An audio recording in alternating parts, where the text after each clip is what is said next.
Unit 2 Chemistry, Chapter 20, Part 1. So this is the first, I know we're doing it a bit out of order, but this is the first of our analytical techniques to find out how much of something we've got in water. Okay?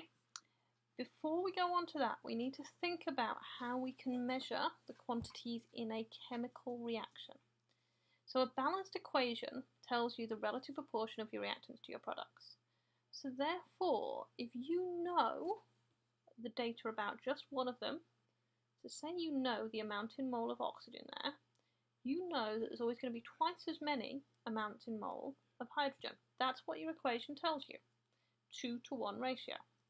You also know that the amount in mole of water that's produced will be the same as the amount in mole of hydrogen that's used, because that's the same, 2-to-2 or 1-to-1 ratio, and that will be double the amount in mole of oxygen that's used.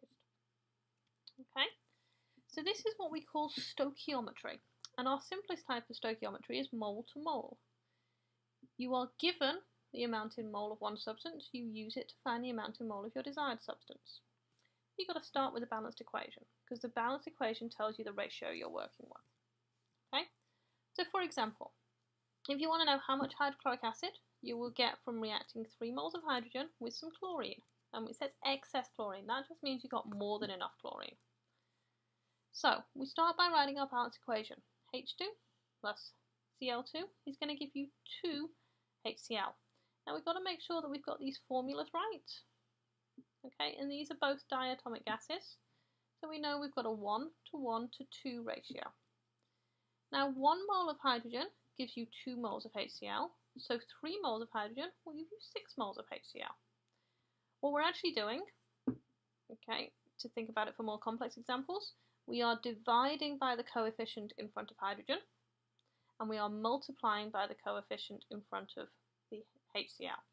Divide by what you start with, times by what you're going to. Okay. Now, we can do this in solutions.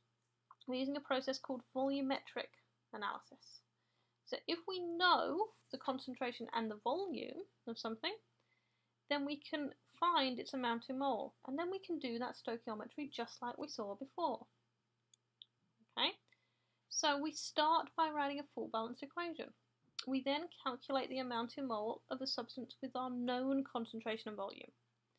Then we use our mole ratio to find the amount in mole of the substance we needed. And then we can calculate the concentration of our final solution, or maybe it's a mass that we're after. But if we're doing acids and bases, it's normally a concentration we want.